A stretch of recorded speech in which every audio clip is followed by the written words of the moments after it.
What if I told you that the secret to a 67-year-long marriage isn't what you think? It's not great communication, it's not physical attraction, and it's definitely not luck.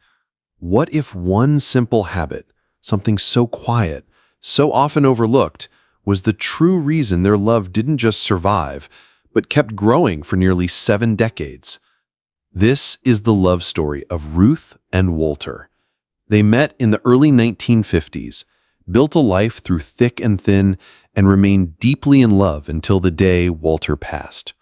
And when Ruth, at 90 years old, was asked what the real secret was, she didn't hesitate. Her answer shocked everyone, because it wasn't about romance or wealth or even health. It was about something most men never realize until it's too late. In this video, I'm going to share exactly what Walter did that kept their love alive for 67 years. It's so simple, yet so powerful. And if you stay until the end, I promise, it might just shift how you love forever. If you're in a relationship, thinking about love, or wondering what truly keeps a woman close, you need to hear this. Let's begin. Many men believe that a lasting marriage is a matter of luck, finding the right one, being naturally compatible, or having the health and finances to sustain a life together. They assume if they marry the right person, things will just work out on their own. But here's the truth. Lasting love isn't about luck. It's about intention. Ruth, who was married to her husband Walter for 67 years, once said something that turned every head in the room. She smiled gently and said, "Walter never stopped making me feel like the most important woman in the world." That one sentence held the weight of a lifetime of love. And when you hear it, really hear it, you realize it wasn't about grand gestures or dramatic acts of romance. It was about one man's quiet daily devotion. A strong marriage isn't built in the big moments. It's forged in the small, quiet acts repeated over time. Those moments when you choose to pay attention, to listen, to say, "I see you, and I still choose you." It's not about solving every problem or avoiding every disagreement. It's about creating a space where your partner feels consistently valued, seen, and emotionally safe. Most men don't lose their partner's affection because of betrayal or conflict. They lose it because they stopped doing the things that made her feel loved in the first place. Over time, without meaning to, they stop noticing, they stop appreciating, and little by little, that emotional gap grows. Ruth's marriage didn't last 67 years because she and Walter were perfect. It lasted because Walter made the same choice every day, to show love in the little things. That's the truth most people miss, and that's what kept their love alive. It often starts quietly. A wife in her 60s begins to seem more distant. She's not as affectionate as she used to be. She no longer initiates touch. The once warm bedtime conversations fade into silence. And the man, confused and hurt, begins to assume the usual suspects. It must be hormones. It's just age. Maybe she's just tired. But the truth goes deeper. And it's something few men recognize until it's already caused distance. When a woman feels emotionally invisible in her own home, she starts to withdraw, not out of anger, but out of sadness. Her body follows her heart. She stops reaching out, not because she doesn't love you, but because she no longer feels loved herself. And here is the quiet tragedy. Most men have no idea this is happening. They only see the physical distance, not the emotional erosion behind it. We spoke with a man named Daniel, 64, who had been married for over 30 years. He said, "I thought we were just slowing down with age. But one night she told me, 'I don't feel like I exist in your world anymore.' That moment broke him and woke him up." Here is what men often miss. Women don't just desire touch or intimacy. They desire emotional recognition. They want to feel seen, heard, and valued, not just in the beginning, but always. And when that sense of emotional connection fades, so does their openness to physical closeness. When a woman starts to feel like a ghost in her own marriage, she doesn't shout. She grows silent. She doesn't beg for attention. She retreats. And if you don't notice that retreat in time, you might wake up next to someone who's still there physically, but has already left emotionally. That's why this next part matters so much. Because the good news is, you can bring her back. You can reconnect. But only if you understand what she truly needs. There's a powerful kind of love that doesn't shout, doesn't show off, and doesn't need to be flashy. It's called emotional presence. And for women, especially those in long-term relationships, it's everything. Emotional presence isn't about fixing problems or saying the perfect thing. It's about being fully there, with your heart, your attention, and your patience. It's sitting beside her when she's quiet, not needing her to explain. It's looking into her eyes when she talks instead of glancing at your phone. It's asking, "How are you really feeling today?" and staying present long enough to truly hear her answer. This is what Walter gave to Ruth. She told a story about a day when everything felt heavy.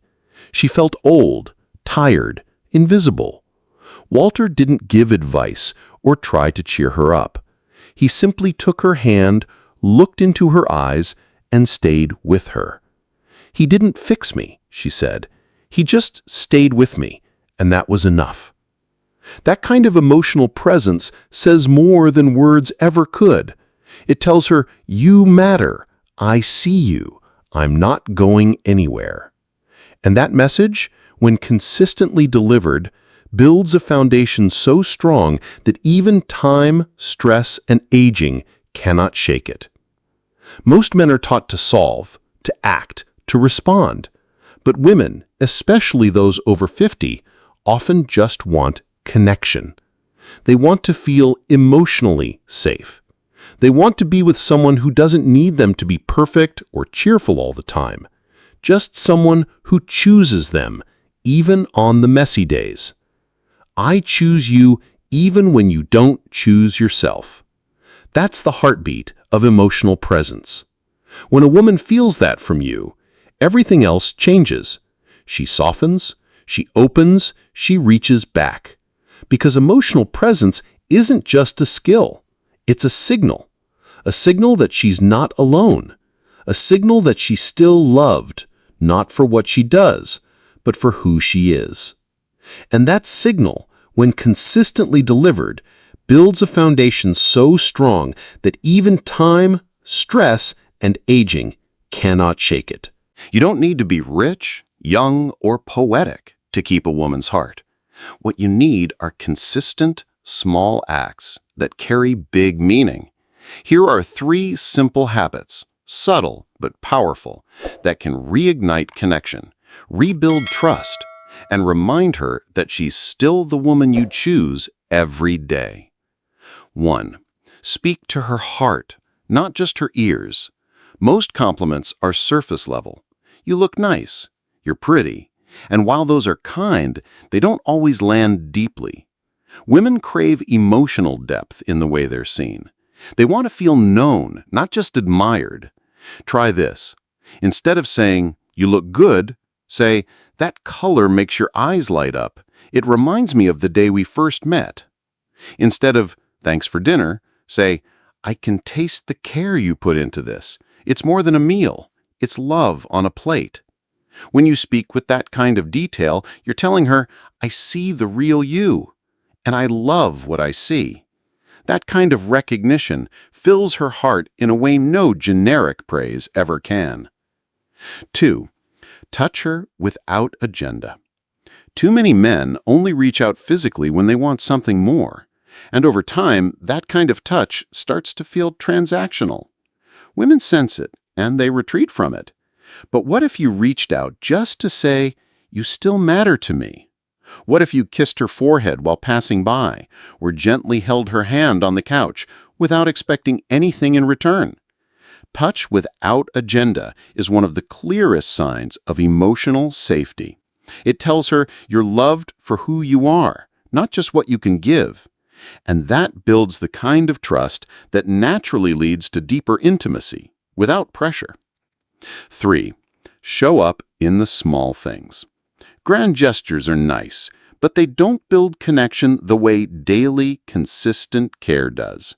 When you bring her coffee in the morning before she asks, when you check in during a stressful day, just to say, "I'm thinking about you." When you listen, really listen, without interrupting or solving, those moments might seem small, but they leave the biggest imprint. She remembers how you made her feel in the everyday things. She remembers feeling seen, supported, and loved even when nothing big was happening. These 3 habits, intentional words, non-goal-driven touch, and everyday presence, might seem simple, but together they tell a woman everything she needs to know, that she still matters to you, that your love is still alive, and that she's still deeply cherished. And when she feels that, she naturally opens her heart in return. Mark had always thought he was doing everything right. He worked hard, paid the bills, told his wife Lisa he loved her, and made sure the family had what they needed. But something was off. Lisa had grown distant. The spark was gone. She rarely initiated conversation, let alone affection. Frustrated, Mark finally asked her one night, "What's going on? Did I do something wrong?" Lisa looked at him quietly and said, "I don't think you even see me anymore."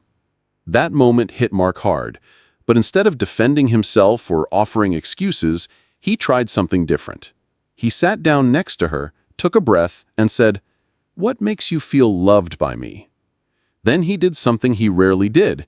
He listened. Not half listening while checking his phone, not interrupting with solutions or explanations, just listening, with full presence, full heart, and no ego. And that changed everything. Lisa told him things she'd held in for years, not because she didn't want to speak, but because she didn't feel heard. She talked about how much she missed his curiosity, his touch, his genuine interest. She didn't want grand gestures, she just wanted to feel emotionally close again. For the first time in years, she felt safe to open up. And once that emotional wall came down, their connection, physical and emotional, started to return naturally. Here's the truth. Women don't fall in love with the words you say. They fall in love with how you make them feel. And nothing makes a woman feel more cherished than being truly listened to, without interruption, without judgment. So try it tonight. Ask her, "What makes you feel most loved by me?" Then, don't fix, don't argue, just listen. Because in that moment, she'll feel it. Not just your words, but your heart.